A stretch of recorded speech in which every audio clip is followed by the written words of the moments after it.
Graça e paz, meus irmãos.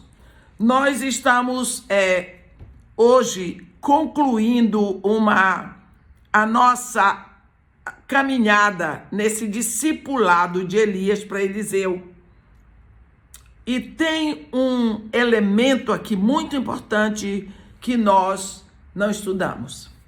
Primeiro, nós vimos que quando Deus chamou Elias e disse para ele, vai ungir 2 reis e um profeta, ele disse, o profeta é Eliseu, filho de Safate de Abel-Meolá. Elias partiu para ungir Eliseu, profeta no lugar dele, que Deus diz, ungirás Eliseu, filho de Safate de Abel-Meolá, profeta no teu lugar. Ele foi e ele chegou lá, passou o manto, separando Eliseu para o ministério de profeta.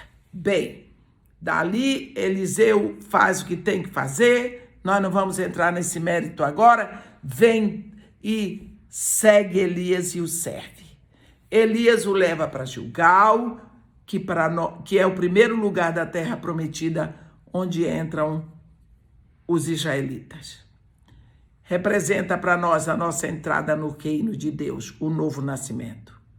Depois Elias de Gilgal o leva para Betel, que para eles muitas coisas aconteceram em Betel, mas uma das principais foi o encontro de Jacó com Deus naquele sonho em que Jacó diz, o Senhor está neste lugar e eu não sabia. Aqui é a casa de Deus, é a porta do céu. Então, para nós significa, uma vez no reino, nós vamos conhecer o Deus, que é o nosso Pai, que é o monarca do reino. E depois ele leva Eliseu para Jericó. Nós vimos que Jericó é lugar de batalha. Jericó era aquela cidade que estava dentro da terra da promessa, mas estava fortemente murada. Ninguém entrava, ninguém saía. Deus deu a estratégia certa para Josué de cercar por 7 noites, e na 7ª noite 7 vezes, e pronto. E eles dominaram, tomaram, saquearam Jericó.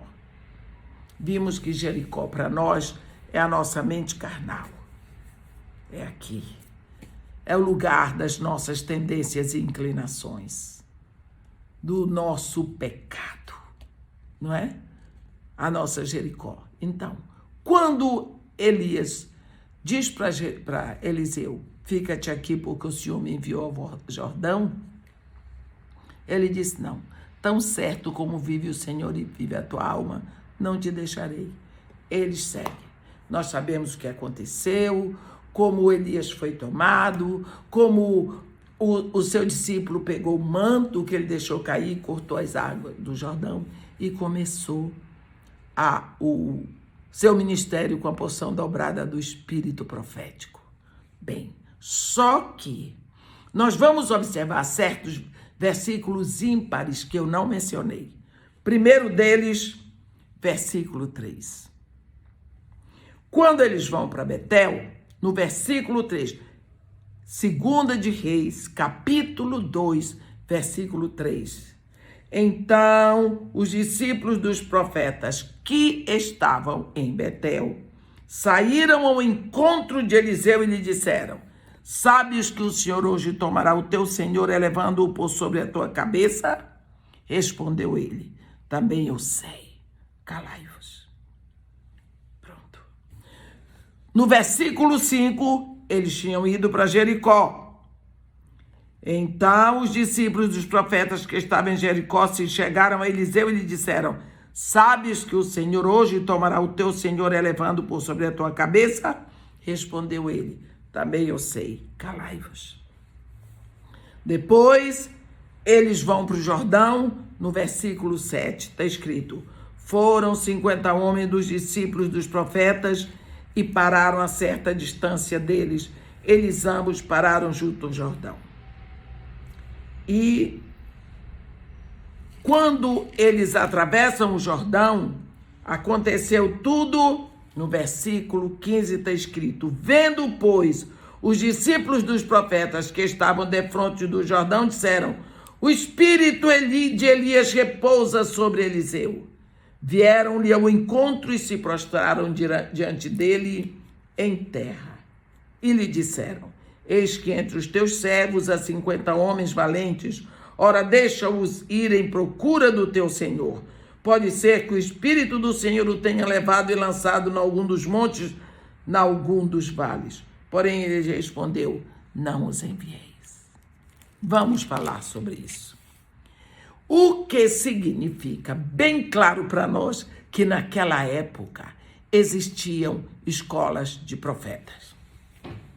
Porque hoje nós não temos. Nós temos escola de teologia, mas nós não temos escolas de profetas. O que muitas pessoas não sabem é que o profeta é aquele que prega a palavra de Deus. Não existe ministério de pregador. O único pregador que tem na Bíblia é Eclesiastes, que do grego quer dizer pregador. Existiam escolas de profetas. Quando Deus, tudo indica que o profeta da época era Elias. Por que é que na hora de Deus escolher alguém para ficar no lugar de Elias, ele não pegou nenhum discípulo de profeta, nenhum aluno da escola de profeta, nenhum que estudava, nenhum que se preparava, não. Ele diz: vai, unge Eliseu, filho de Safate, de Abel Meolá, profeta em teu lugar. No teu lugar. Eu não vou pegar nenhum estudante. Eu quero um agricultor. Nós vemos Deus fazer isso. Você lembra que ele fez isso no tempo que ele precisava, usando Amós? Amós diz para Amazias: eu não sou profeta, nem discípulo de profeta. Eu sou boieiro e catador de sicômoros, mas o Senhor me tirou de trás dos bois e disse para eu vir aqui em Israel profetizar. Viu? Agora, ele escolhe o agricultor. Quando o as línguas começaram a dizer: olha, Elias está com o profeta, está com o discípulo, está preparando um discípulo. Ele é Eliseu, filho de Safate, lá de Abel Meolá. Os discípulos de profeta, poxa, todo mundo queria o lugar de Eliseu. Todo mundo queria, porque era o máximo. Quando Eliseu sai de Betel, havia escola de profetas. Eles foram para Eliseu e disseram: ei, sabes que o Senhor hoje tomará o teu Senhor levando sobre a sua cabeça? Eles também: eu sei. Calai-vos, vocês não têm que me dizer nada. Cala a boca desde ser fofoqueiro. Vocês estão olhando para a minha vida. Vão olhar para a de vocês. Vocês estão interessados no meu chamado. Vocês estão vendo o que Deus está fazendo na minha vida. Eles vão para Betel. Quando chega, que saem de lá para Jericó, vão de novo os discípulos de profeta de Jericó. Ei, sabes que o Senhor hoje tomará o teu Senhor levando sobre a sua cabeça? Também eu sei. Calai-vos. Eu não preciso de vocês para me dizer nada. Foram. Agora, quando Elias diz para Eliseu: fica-te aqui porque o Senhor me enviou a Jordão, tão certo como vive o Senhor e vive a tua alma, não te deixarei. E os discípulos de profeta fofocando atrás, de olho no ministério deles. Aí a Bíblia diz que quando ele se pôs junto às margens do Jordão, a Bíblia diz, foram 50 homens dos discípulos do profeta e pararam a certa distância deles. Eles ambos pararam junto ao Jordão. Você vê Eliseu, o discípulo, junto com o mestre. Os discípulos de profetas pararam a certa distância, olharam tudo. Eles viram, Elias tomou seu manto, enrolou e feriu as águas, as quais se dividiram para os dois lados e passaram ambos a seco. Eles viram. Lá do outro lado, Elias ia andando com Eliseu. Quando veio a carruagem, os separou, Elias foi levado ao céu por um redemoinho. Eliseu viu tudo. Meu pai, carros de Israel, seus cavaleiros, rasgou a roupa, pegou o manto e atravessou, abriu o rio. Por que isso é importante para nós? Você vê esses discípulos de profetas, queriam ser profetas, mas enquanto Eliseu trabalhava o seu novo nascimento, sua entrada no reino de Deus, lá em Gilgal, enquanto Eliseu trabalhava a sua intimidade com Deus, buscando a Deus, buscando conhecê-lo de todo o coração, gastando tempo com Deus em Betel, enquanto ele em Jericó procurava lutar contra as suas tendências e inclinações, contra as suas preferências, contra toda a carnalidade na vida dele. Enquanto ele cuidava do seu crescimento, os discípulos de profeta estavam olhando a vida dele. Não cuidaram do que era deles. Agora eles ficam distantes e eles veem o sonho deles se realizando na vida de um agricultor que acabou de sair de trás das vacas. O sonho de todo profeta é atravessar o Jordão, é pegar a porção do Espírito, para ter um ministério pautado, dirigido no poder do Espírito. Eles ficaram parados a certa distância, olhando o sonho deles se realizar na vida de um ex-agricultor. Por quê? É tão fácil ficar aqui na sua igrejinha, olhando que fulano está crescendo, que fulano está abrangendo, que fulano está levando, que fulano está fazendo, que fulano está acontecendo. Você fica olhando a vida dos outros e a sua. E o que você tem que fazer? Por que esses discípulos de profetas também não foram para Gilgal, Betel, Jericó para poder ir Jordão? Não. Eles queriam receber tudo pronto. Eles viram o sonho deles. Você tem o sonho de ter um ministério onde Deus seja glorificado? Vai gastar tempo com Deus. Gaste na oração, no estudo da palavra. Ele diz: buscar-me-ás, e eu serei achado de ti, se me buscares de todo o teu coração. Você fica olhando o ministério dos outros, muitas vezes, para ver se você descobre defeitos, para você poder surrupiar em cima. Não, vá cuidar do seu crescimento no reino, para que o seu ministério seja para a glória de Deus. É muito fácil ficar criticando os outros. Vá fazer. Vá fazer. É o que deve ser dito hoje para você. Esses discípulos dos profetas viram o sonho deles se realizar na vida de um agricultor. Por quê? Porque o agricultor pagou o preço, buscou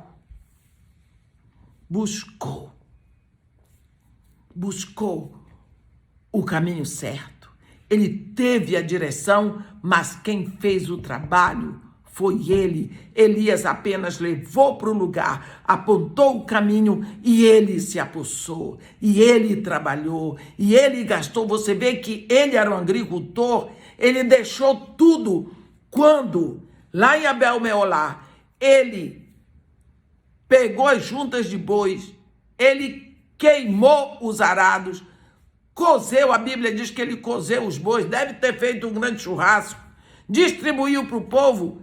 Ele terminou com aquela natureza, ali morreu o agricultor. E então nasceu o profeta. Ele olhou o ministério profético, ele olhou para Elias, ele olhou para o Deus de Elias, que quando Elias passou o manto sobre ele, ele disse: fui chamado, aceitou. Agricultor nunca mais, profeta agora. Ele caminhou o caminho da profecia.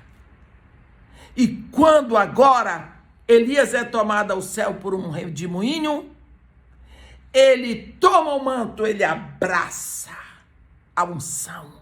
A unção agora é minha. A separação é minha.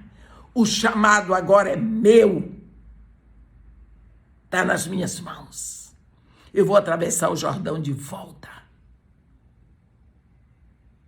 E eu vou trabalhar para o Senhor na unção do Espírito de Deus. Os discípulos do profeta ficaram lá. Ficaram lá. Todas as vezes que eles falavam com Eliseu, Eliseu dizia, também eu sei, calai-vos. Eu sei. E a história é essa de vocês virem me dizer? Por que eles estavam olhando a vida dos outros? Fofocando a vida dos outros? Querendo o que estava lá. Eu já vi tantas pessoas saírem daqui para a Coreia para admirar, olha como é que esse povo ora. Olha como é que a igreja daqui ora. E volta, e cadê a igreja deles? Eles viram. Mas é que aquele povo lá tem uma cultura de oração. Que é isso, meu irmão? Onde já se viu essa desculpa? Pelo menos você foi lá, você viu o povo gastando horas de madrugada. Vá você gastar pelo seu ministério. Porque Deus faz uma obra assim na sua vida. Agora eu vou para a Coreia ver como é que estão fazendo lá. Eu vou para a Colômbia ver como é que estão fazendo lá. Eu vou para o Chile para ver como é que eles fazem. Mas aqui não é Coreia, aqui não é Colômbia, aqui não é Chile, aqui não é Argentina, aqui é Brasil. E o seu ministério é lá. Então, quando você estuda aquelas igrejas da Ásia, você viu que cada uma tem o seu problema? Éfeso esqueceu o primeiro amor. Esmina, o povo está em martírio. Pérgamo, misturada com o mundo. Tiátira, com falsa profecia, falso ensino. Sardes, gosta de aparentar espiritualidade, mas está morta. É a igreja da hipocrisia. Filadélfia, uma igreja tão pequena, um povo em busca de crescimento. Laodiceia, a igreja malufa.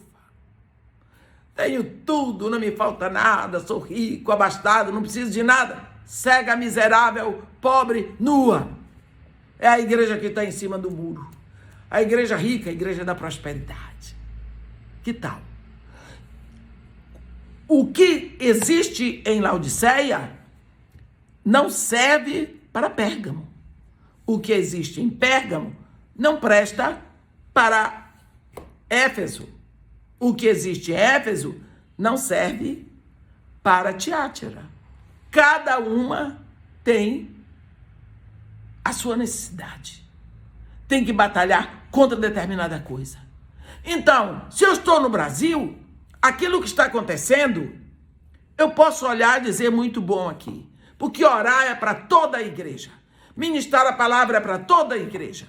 Pensar como atingir com o evangelismo é para toda a igreja. Então por que você não faz aqui? Você vai lá primeiro ver o que o outro fez? Invejoso, preguiçoso, não quer gastar tempo com Deus para saber a direção que você deve chegar. Você vai por atalhos. Você quer tudo pronto. Fulano fez lá, deu certo, vou fazer aqui. Vai criar o seu filho como o outro criou o dele e quero ver se dá certo. Foi isso que aconteceu. Pela preguiça deles, eles viram o sonho deles se realizando na vida do agricultor. Tá vendo? E agora? Eles vêm, eles agora olham para Eliseu e dizem assim: o espírito de Elias repousa sobre Eliseu. Descobriram, não é? Descobriram. Antes eles não sabiam. Antes eles chegavam para Eliseu dizendo: eu sei, o Senhor hoje tomará o Senhor levando sobre a sua cabeça. Agora eles dizem: Eis que entre os teus servos, agora eles são servos, há 50 homens valentes, ora, deixa-os ir em procura do teu Senhor. Agora eles são servos de Eliseu. Agora. Por quê? Passou diante do nariz deles o caminho, o exemplo, como é que se tem um crescimento espiritual. Para ter um ministério cheio do Espírito, um ministério produtivo, passou diante do nariz deles. Será que eles aprenderam? Eu não sei. Mas está aqui escrito para o nosso ensino, para nosso aprendizado.